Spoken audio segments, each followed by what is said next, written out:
बिस्मिल्लाहिर्रहमानिर्रहीम, अस्सलाम वालेकुम। माई सेल्फ खिजरा मधुसामा और आप देख रहे हैं एमके प्रिपरेशन का यूट्यूब चैनल। स्टूडेंट, आज हम बात करने वाले हैं वेब डेवलपमेंट और उसकी जो लैंग्वेज है, वेब प्रोग्रामिंग जो है, उसको डिटेल से डिस्कस करेंगे। देखेंगे कि किस तरह से जो वेबसाइट है उसको डेवलप किया जाता है, कौन सी जो लैंग्वेजेस हैं वो इसके अंदर इस्तेमाल होती हैं। बट बिफोर दैट जो उसके की टर्म्स हैं, उसके जो पैरामीटर्स हैं या उसके साथ जो जो एलिमेंट्स सॉफ्टवेयर या प्रोग्राम्स इस्तेमाल होते हैं, वो सारी चीजें आज के सेशन में डिस्कस करेंगे। But before going to that, मैं आपको जस्ट रिमाइंड करवाना चाह रहा हूं कि हमारा सेकंड प्रोजेक्ट जो एमके पब्लिकेशन है, अल्हम्दुलिल्लाह एमके प्रिपरेशन एक सक्सेसफुल स्टैब्लिश्ड ऑनलाइन इंस्टीट्यूशन है। उसके बाद हमारा सेकंड प्रोजेक्ट जो एमके पब्लिकेशन है, उसके थ्रू हमारी लेटेस्ट और up to the mark quality books और नोट्स जो है वो अवेलेबल होते हैं। कंप्यूटर साइंस की बात करें तो फेडरल पब्लिक सर्विस कमीशन की हमारी कंप्यूटर साइंस की बुक है, जिसके अंदर डिटेल के साथ कंप्लीट सिलेबस आपको मिल जाता है, जिसके अंदर इंग्लिश पेडागोजी भी शामिल है। और सिर्फ एक बुक जो है वो आपको कंप्लीट सिलेबस जो वो 100% कवर करवाती है फेडरल पब्लिक सर्विस कमीशन का। सो आई हाईली रिकमेंड यू कि लेक्चर के साथ साथ आप इस बुक को जरूर खरीदें ताकि आपकी जो तैयारी है वो 100% जो मुकम्मल हो सके और कोई भी एस्पेक्ट जो है वो आपका रहे ना।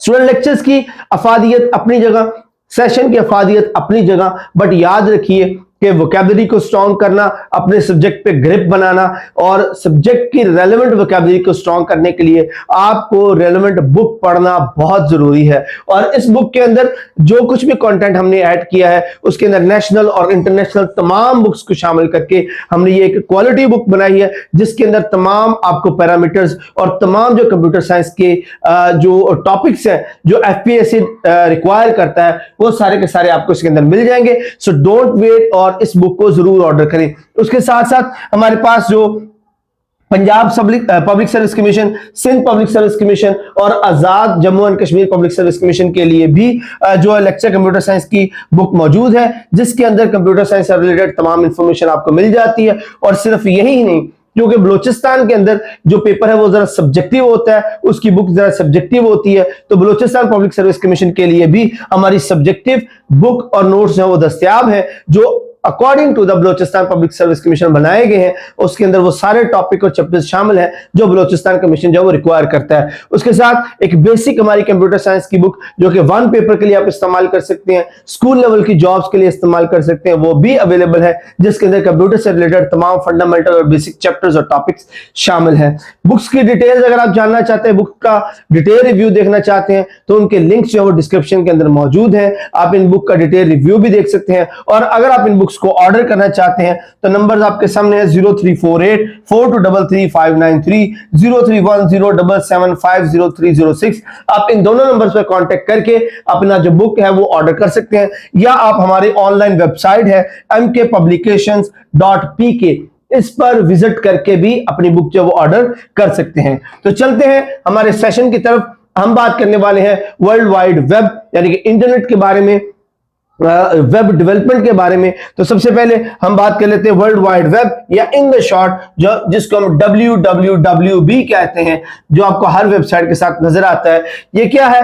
अ ग्राफिकल इंफॉर्मेशन सिस्टम, जो एक ऐसा सिस्टम है जो ग्राफिकली इंफॉर्मेशन को जो है वो रिप्रेजेंट करता है। और ये सिस्टम जो है फर्स्ट जो है वो पब्लिकली इंट्रोड्यूस करवाया था अगस्त 6 1991 में बाय टिम बर्नर्स-ली ने इसको फर्स्ट टाइम जो वो इंट्रोड्यूस करवाया था। और इसको इंटरनेट पर जो है वो डॉक्यूमेंट को कनेक्ट करने के लिए या जो इंफॉर्मेशन है उसको शेयर करने के लिए इस्तेमाल किया गया था। और जो डॉक्यूमेंट्स इसके ऊपर शेयर किए जाते हैं वो वाया हाइपर टेक्स्ट लिंक के शेयर किए जाते हैं। ये सारी इंफॉर्मेशन जो है वो एमसीक्यू पॉइंट ऑफ व्यू से बहुत इंपॉर्टेंट है, जिनमें से अक्सर क्वेश्चंस पूछे जाते हैं। अब अमूमन जो है वो इंटरनेट और वेब को एक ही टर्म समझा जाता है, पर प्रैक्टिकली दोनों टर्म्स में बहुत फर्क है। इंटरनेट और वेब में क्या डिफरेंस है? Internet is the global network for the interconnected computer end devices, कि पूरी दुनिया के अंदर जितने भी कंप्यूटर या डिवाइसेस हैं वो आपस में जब कनेक्ट हो जाते हैं तो हम उसको इंटरनेट कहते हैं। जबकि वेब की बात करें तो a collection of interconnected documents, के वो तमाम पेजेस, वो डॉक्यूमेंट्स जो आपस में इंटरकनेक्टेड है थ्रू द इंटरनेट, उसको हम क्या कहते हैं? उसको वेब कहते हैं, जिसको वेब ब्राउजर के थ्रू जो है वो एक्सेस किया जा सकता है।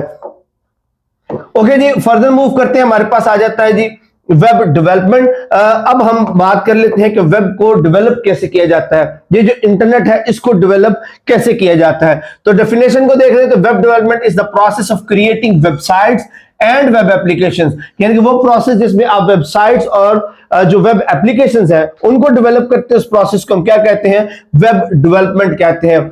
It involves designing, building, maintaining the site using the programming languages, frameworks and tools, यानी कि प्रोग्राम लैंग्वेजेस, फ्रेमवर्क्स, टूल्स को इस्तेमाल करते हुए जो वेबसाइट्स हैं उनको डिजाइन करना, बिल्ड करना और उनको मेंटेन करना, ये सारा प्रोसेस जो है वो मिलकर वेब डेवलपमेंट में आ जाता है।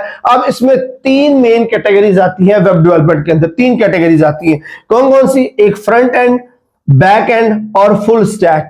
अब फ्रंट एंड क्या है? What user see and interact with, कि एज अ यूजर जो आप वेब ब्राउजर पर जिस चीज के साथ इंटरेक्ट करते हैं उसको आप फ्रंट एंड कहते हैं। और जो बैक एंड है ये वो सर्वर साइड है, लॉजिकल साइड है, डेटाबेस साइड है, जो बैक एंड पर सर्वर्स जो है वो जो डील कर रहे होते हैं, या जो आप यूजर जो उसको कमांड दे रहा होता है और उसके बैक पर जो प्रोसेसिंग हो रही होती है उसको हम बैक एंड कैटेगरी में डालते हैं। और फुल स्टैक में क्या होता है कि दोनों कैटेगरीज के जो कॉम्बिनेशन है, बैक एंड का और फ्रंट एंड का, उन दोनों का जो कॉम्बिनेशन है उसको हम फुल स्टैक कहते हैं।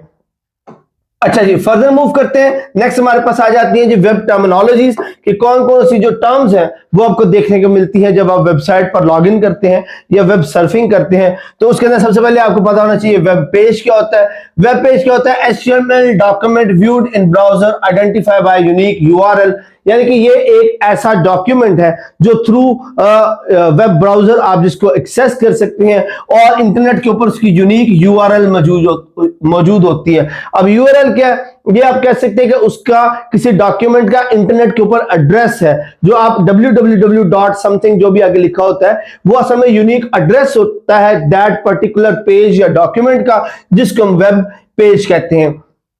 उसके बाद आ जाती है जी वेबसाइट। अब वेबसाइट क्या होता है? Collection of related web pages hosted on a web server, कि अब मल्टीपल जो पेजेस हैं जो आपस में रिलेटेड हैं उनकी जो कलेक्शन होती है उसको हम वेबसाइट कहते हैं, जिसको कोई वेब सर्वर जो है वो होस्ट कर रहा होता है। जैसे कि किसी यूनिवर्सिटी की वेबसाइट है तो उसके ऊपर क्या होगा? उसके तमाम डिपार्टमेंट्स के वेब पेजेस होंगे। अब वो तमाम web pages related to that single university, तो उन सब की कलेक्शन जो है वो उस यूनिवर्सिटी की वेबसाइट है वो बनाएगी। उसके बाद आ जाता है जी वेब ब्राउजर। वेब ब्राउजर क्या एक ऐसा सॉफ्टवेयर है जो वेब का कंटेंट है उस तक एक्सेस हासिल करने के लिए इस्तेमाल किया जाता है, ब्राउजिंग के लिए इस्तेमाल किया जाता है, वेब पेजेस या वेब कंटेंट को एक्सेस करने के लिए इस्तेमाल किया जाता है। देन आ जाता है जी वेब सर्वर। वेब सर्वर क्या है? Computer that stores and deliver web pages using HTTP and HTTPS, ये दो प्रोटोकॉल्स हैं जो हम पीछे पढ़ चुके होंगे, HTTP और HTTPS। तो वेब सर्वर एक ऐसा कंप्यूटर होता है जो उन वेब पेजेस को डिलीवर करता है बाय द यूजर्स डिमांड, कि जिस तरह कोई यूजर डिमांड करता है किसी स्पेसिफिक वेब पेज के लिए, तो बैकएंड पर जो कंप्यूटर उस वेब पेज को डिलीवर करता है, प्रोवाइड करता है, उसको हम सर्वर कहते हैं। उसके बाद आ जाता है जी URL। URL is abbreviation of uniform resource locator, ये एक यूनिक एड्रेस होता है किसी भी रिसोर्स का। कोई भी वेब पेज है या वेबसाइट है वो इंटरनेट के ऊपर किस लोकेशन पर मौजूद है, किस मेमोरी लोकेशन पे उसको अलॉट किया गया है, उसको URL कहते हैं, जो यूनिफॉर्म रिसोर्स लोकेटर की एब्रिविएशन है। उसके बाद है जी सर्च इंजन। सर्च इंजन क्या? Website that help find information, जैसे कि गूगल और बिंग है, ऐसी वेबसाइट जो पूरे इंटरनेट के ऊपर डिफरेंट इंफॉर्मेशन को सर्च करने के लिए, एक्सेस करने के लिए इस्तेमाल की जाती है, उसको हम सर्च इंजन कहते हैं। देन होम पेज आ जाता है, main index page of a website. जब आप किसी वेबसाइट को एक्सेस करते हैं तो सबसे पहले जो उसका मेन पेज आता है उसको हम होम पेज कहते हैं। देन आ जाता है जी web hosting service, storing website file और इंटरनेट कनेक्टेड सर्विस, के वो तमाम सर्विसेज जो इंटरनेट फाइल्स को होस्ट करती हैं, उनको अरेंज करती हैं, उनको स्टोर करती हैं, उसको हम वेब होस्टिंग कहते हैं। ओके जी, फर्दर मूव करते हमारे पास आ जाती है वेबसाइट्स की टाइप।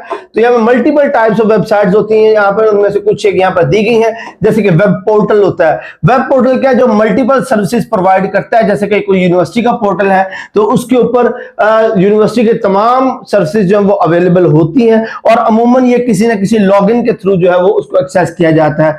न्यूज वेबसाइट वो वेबसाइट है जो न्यूज अपडेट्स और इस तरह की चीजें दें, जैसे कि बीबीसी और ट्रिब्यून है। इंफॉर्मेशनल वेबसाइट है जो डिटेल इंफॉर्मेशन पर टॉपिक्स प्रोवाइड करती है, जैसे कि विकिपीडिया है।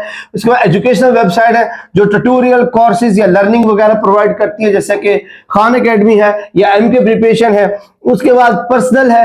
पर्सनल वेबसाइट जो होती है वो पोर्टफोलियोज होते हैं, ब्लॉग्स होते हैं, सोशल नेटवर्किंग होती है। जैसे कोई भी जो सेलिब्रिटी है वो अपनी ब्लॉगिंग करती है तो उसकी वो जो स्पेसिफिक प्लेस होगी जहां पे वो अपना डाटा शेयर करता है उसको हम पर्सनल वेबसाइट कहते हैं। देन बिजनेस है, कमर्शियल एक्टिविटीज जैसे कि ई कॉमर्स प्लेटफॉर्म है या बैंकिंग प्लेटफॉर्म्स हैं। उसके बाद एंटरटेनमेंट है जिसमें मीडिया, गेम, रिक्रिएशनल कंटेंट जैसे कि यूट्यूब, फेसबुक वगैरह वो मिल जाते हैं। तो ये मल्टीपल टाइप की वेबसाइट्स हैं जो डिफरेंट मकासद के लिए इस्तेमाल किए जाते हैं। अच्छा, जब हम आ जाते हैं जी HTML क्या होता है, ये आपको सबसे ज्यादा वर्ड इस्तेमाल होता हुआ नजर आएगा जब भी हम वेबसाइट की बात करते हैं। HTML क्या है? HTML is a hyper text markup language. तो असल में ये एक लैंग्वेज है, is the standard markup language for creating the web page. यानी कि वेब पेज बनाने के लिए जो बेसिक लैंग्वेज है उसको हम HTML या हाइपर टेक्स्ट मार्कअप लैंग्वेज कहते हैं। और ये क्या प्रोवाइड करती है? ये स्ट्रक्चरल बिल्डिंग ब्लॉक प्रोवाइड करती है किसी भी वेबसाइट को बनाने के लिए। यानी कि अगर आप वेबसाइट बनाना चाहते हैं तो आप अपनी तमाम रिक्वायरमेंट्स या तमाम जो कोडिंग है वो आप HTML पर करेंगे। हिस्ट्री ऑफ HTML देख लें तो यहां पर इसके मल्टीपल वर्जन्स हैं। फर्स्ट वन जो HTML 1.0 जो रिलीज हुआ था 1991 में हुआ था, जो इसके सबसे पहला और सिंपलेस्ट वर्जन है। देन HTML 2.0 है जो 1995 में रिलीज हुआ। इसमें ज्यादा टैग्स और ज्यादा पेजेस जो वो ऐड किए गए। फिर HTML 3.2 है जो 1997 में रिलीज हुआ, जो कि टेबल, स्क्रिप्ट्स और एप्लेट्स वगैरह भी इंकॉर्पोरेट करता था। देन HTML 4.0 एंड 4.01 आ जाता है जो कि 1997 और 1999 में रिलीज किया गया। इसमें बहुत सारी इंप्रूवमेंट्स ऐड की और साथ में मल्टीमीडिया को ऐड करने का ऑप्शन दिया गया। देन HTML 5 है जो 2014 में रिलीज हुआ। ये लेटेस्ट वर्जन है जिसके अंदर आप सिमेंट्रिक एलिमेंट्स, मल्टीमीडिया ग्राफिक्स वगैरह जो है वो ज्यादा बेहतर अंदाज में ऐड कर सकते हैं। MCQ पॉइंट ऑफ व्यू से ये सारी इंफॉर्मेशन जो है वो बहुत इंपॉर्टेंट है, इसको जरूर याद रखिएगा। उसके बाद आ जाते हैं जी बेसिक HTML डॉक्यूमेंट और स्ट्रक्चर के ऊपर। इसकी कोडिंग कुछ इस तरह से होती है, ये आपको इस तरह से नजर आएगा। ब्रैकेट्स के अंदर डिफरेंट जो हेडर्स हैं वो नजर आएंगे और इसके मतलब क्या होते हैं, यहाँ पे कुछ बेसिक जो है वो हेडर्स आपको नजर आएंगे। जैसे स्टार्ट में जो टैग है, जैसे ये डॉक टाइप HTML, ये डिक्लेयर करेगा कि डॉक्यूमेंट जो है वो एज HTML 5 जो है वो लिखा गया है। देन हमारे पास HTML का टैग आ जाता है जो root element of HTML page है, जो कंफर्म करेगा कि यहां से HTML की कोडिंग स्टार्ट हो रही है। देन हेड का टैग आ जाता है जो कि मेटा इंफॉर्मेशन के टाइटल ऑफ दैट स्क्रिप्ट वो इसके अंदर होता है। देन टाइटल का टैग आ जाता है जो टाइटल को डिस्प्ले करता है ब्राउजर के ऊपर, कि ब्राउजर की टैब के ऊपर जो टाइटल नजर आएगा वो इसके अंदर होता है। देन बॉडी आ जाती है, ये बाकी जो विजिबल पेज का कंटेंट है वो इसमें आपको नजर आएगा। जैसे कि ये लैंग्वेज में आप देख सकते हैं स्टार्ट कंफर्म करेगी ये HTML है। देन ये डिक्लेयर करेगा कि कौन सी HTML की टाइप है। देन आप यहां से इसके बाद जब वो HTML की रूट एलिमेंट के बाद इंफॉर्मेशन लिखेंगे, सबसे पहले ये हेड आ जाएगा आपका, उसके बाद टाइटल आ जाएगा जो कि आपके वेब पेज पर नजर आएगा और ये जो लाइन है ये आपको नेक्स्ट लाइन पे लेके जाएगी। फिर उसके बाद बॉडी आ जाएगी और आप बाकी जो फर्दर जो है वो चीजें यहां पर टाइप कर सकते हैं। तो इस तरह से HTML का जो बेसिक स्ट्रक्चर है कुछ इस तरह से चल रहा होता है। देन आ जाते हैं जी एसेंशियल HTML एलिमेंट्स, यानी कि टेक्स्ट के ऊपर, कि वहां पर आप जो टेक्स्ट ऐड करेंगे। अब जैसे कि हमने पीछे पढ़ा कि HTML के अंदर जो वो टेक्स्ट भी होते हैं, मल्टीमीडिया भी होते हैं, तो हम बारी बारी देखते हैं इन चीजों को कि कौन कौन से टैग्स जो है वो टेक्स्ट के लिए इस्तेमाल होते हैं, उनको फॉर्मेट करने के लिए इस्तेमाल होते हैं। अब उसमें जो बेसिक एलिमेंट है, सबसे पहले तो हेडिंग्स आ जाती हैं। अब हेडिंग्स का जो टैग इस्तेमाल होता है वो ये H1 और /H1 होता है। याद रखें कि कोई भी टैग जो है वो अब जब HTML में ऐड करते हैं तो उसका स्टार्टिंग टैग होता है और उसका एंडिंग टैग भी होता है। जब तक आप एंडिंग टैग नहीं देंगे तो वो फर्स्ट वाला टैग ही कंसीडर होगा, और एंडिंग टैग हमेशा एक फॉरवर्ड स्लैश के साथ स्टार्ट होता है, और अमूमन जो उसका ओरिजिनल टैग होता है वही होता है, बट सिर्फ एक फॉरवर्ड स्लैश ऐड हो जाती है, और फॉरवर्ड स्लैश ये इंडिकेट करती है कि यहां पर वो रेलेवेंट टैग खत्म हो रहा है।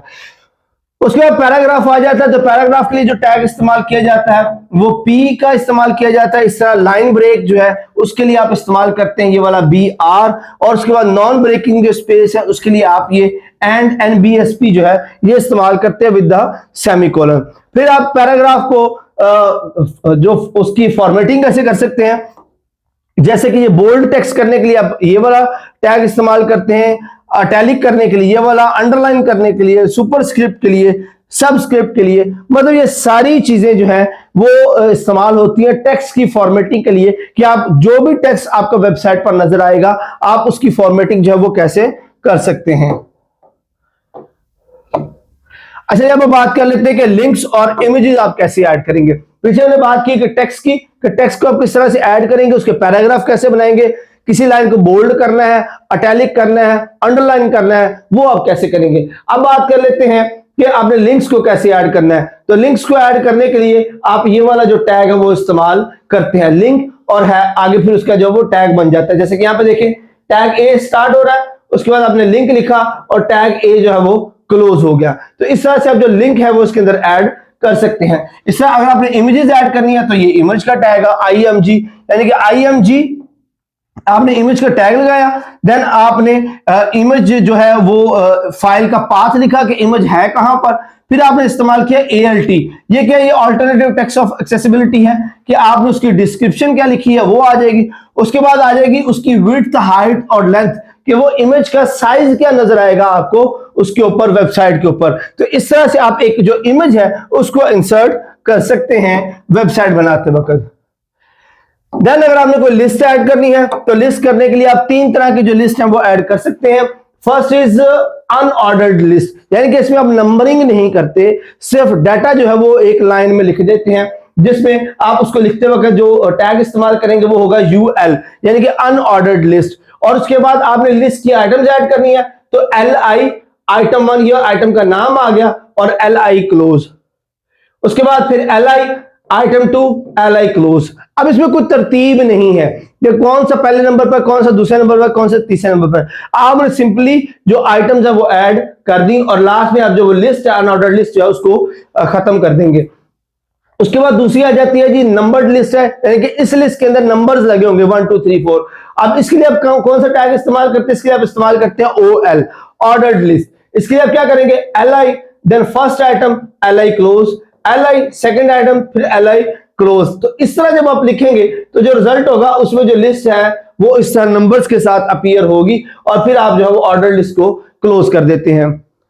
फिर आपके पास आ जाती है जो लिस्ट की डेफिनेशन है, कि यानी कि आपने कोई लिस्ट जब ऐड कर दिया, डेफिनेशन लिस्ट ऐड कर दी है, जिसमें आप पहले उसका टाइटल लिखेंगे, देन आप उसकी डेफिनेशन लिखेंगे। उसके लिए क्या आप करेंगे, पहले आपकी टर्म आ जाएगी जिसको आप DT के साथ ऐड करेंगे, देन उसकी डेफिनेशन आ जाएगी जिसको आप DD के साथ ऐड करेंगे, तो वो पैराग्राफ बन जाएगा। जैसे हम लिखते हैं ना, यहां पर उसका टाइटल आ गया और नीचे उसका जो पैराग्राफ आ जाएगा, यानी कि उसकी डेफिनेशन जो है वो नीचे आ जाएगी। तो इस तरह आप इन तीन तरीकों से जो लिस्ट है HTML में ऐड कर सकते हैं।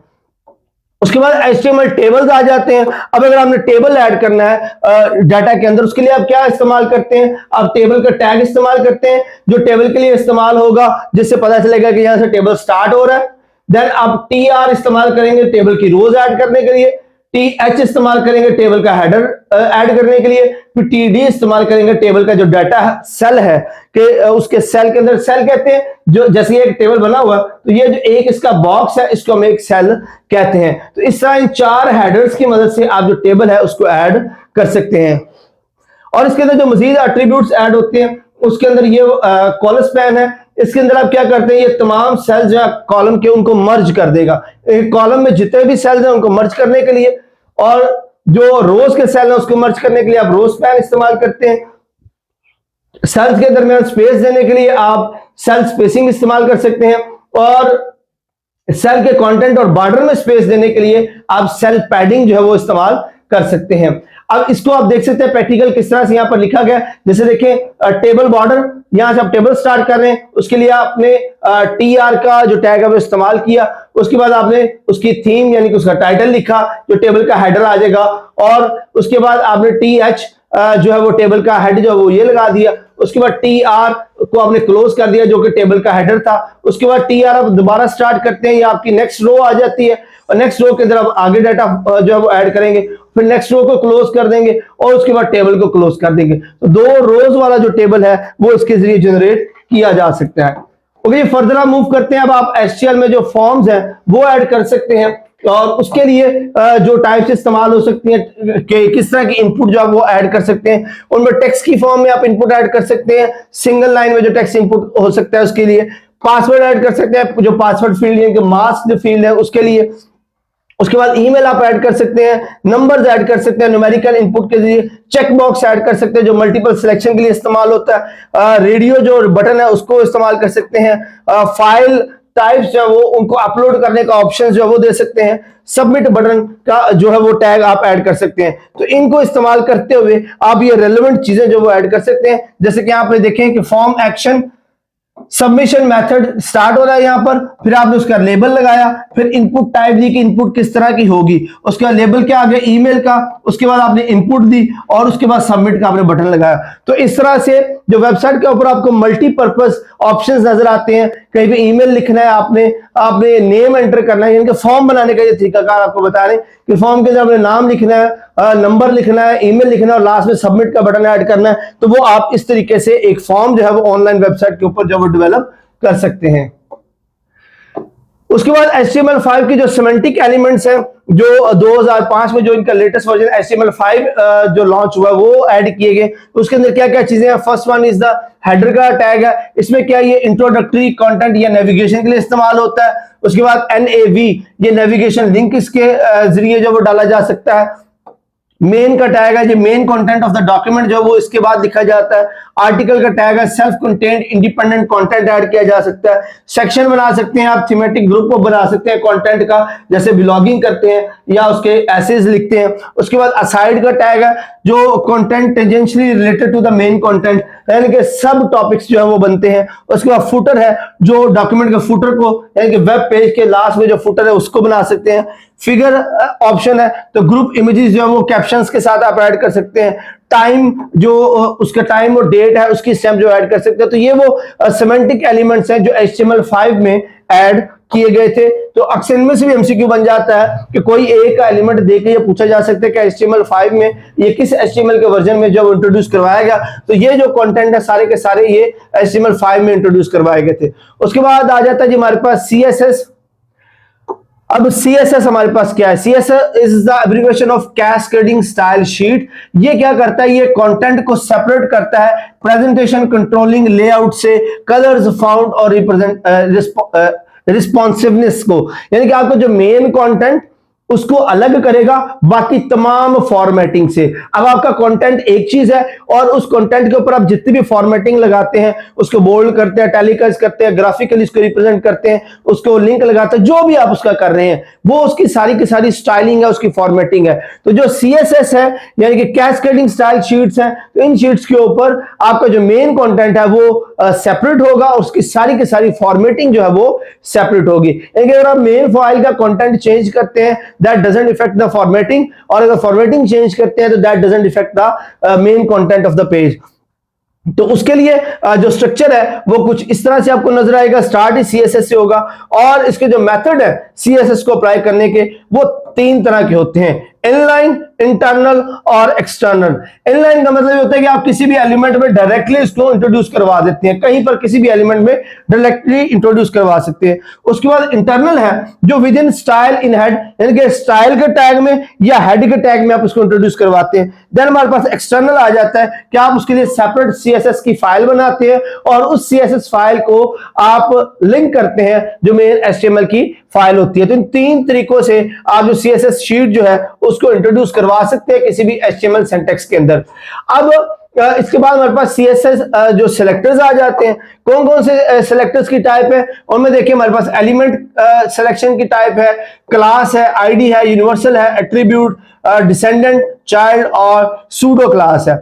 अब एलिमेंट क्या है उसकी एग्जांपल हमारे पास ये, जैसे P कोई भी एक एलिमेंट है, सेलेक्ट ऑल P एलिमेंट्स, तो यहां पर जो आप एलिमेंट्स देखेंगे ये उनको सिलेक्ट कर लेगा। उसके बाद क्लास है, आपने क्लास सिलेक्ट करनी है उसके लिए आप ये टैग इस्तेमाल करते हैं। कोई आईडी आपने इस्तेमाल करनी है तो वो ये आप टैग इस्तेमाल करते हैं। यूनिवर्सल के लिए आप ये वाला टैग इस्तेमाल करते हैं जो तमाम एलिमेंट्स को सिलेक्ट कर लेगा। उसके बाद एट्रीब्यूट के लिए कोई भी आप इनपुट टाइप टेक्स्ट की दे सकते हैं जिनको स्पेसिफिकली वो सिलेक्ट कर लेगा।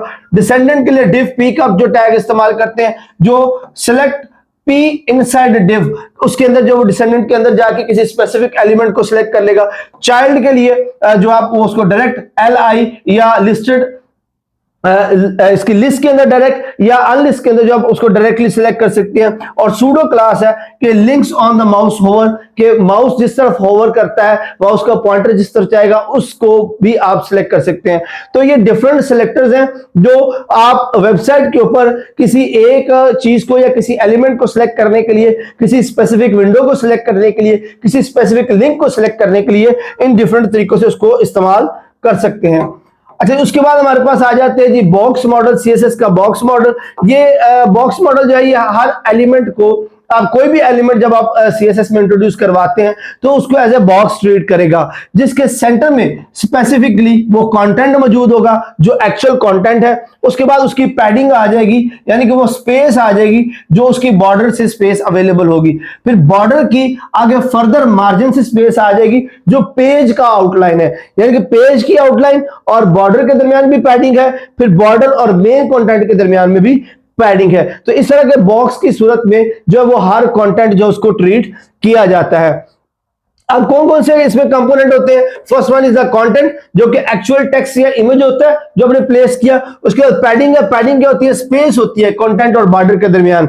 उसके बाद बॉर्डर है जो पैडिंग को सराउंड करता है। उसके बाद मार्जिन है जो स्पेस आउटसाइड द बॉर्डर होती है। यानी कि दो तरह की पैडिंग इस्तेमाल की जाती है। एक पैडिंग जो है वो कंटेंट को बॉर्डर से अलग करती है और दूसरी जो पैडिंग है वो बॉर्डर को पेज के बाउंड्री से अलग करती है। तो इस तरह का एक बॉक्स बनता है। जितना भी कंटेंट आपका उसके ऊपर मौजूद होगा HTML के ऊपर या वेबसाइट के ऊपर, उन सभी को इस तरह एज अ बॉक्स जो वो कंसीडर किया जाता है। आपको यहाँ पर जो स्पेसेस नजर आती है, जैसे आप देखें कि आप लेट्स सपोज ये जो आपके पास ये राइटिंग की हुई है ये एक कंटेंट है, तो आप देखिए कंटेंट और इस बॉर्डर के दरमियान में ये आपकी पैडिंग मौजूद है। और जो ये एक्सटर्नल पैडिंग है वो आप समझेंगे जैसे ये एक पेज है तो ये दरमियान में आपको जो स्पेस नजर आ रही है ये एक्सटर्नल पैडिंग है। तो इस तरह हर कंटेंट को, हर पिक्चर को या हर वर्ड को इसी तरह एज अ बॉक्स की सूरत जो वो ट्रीट किया जाता है।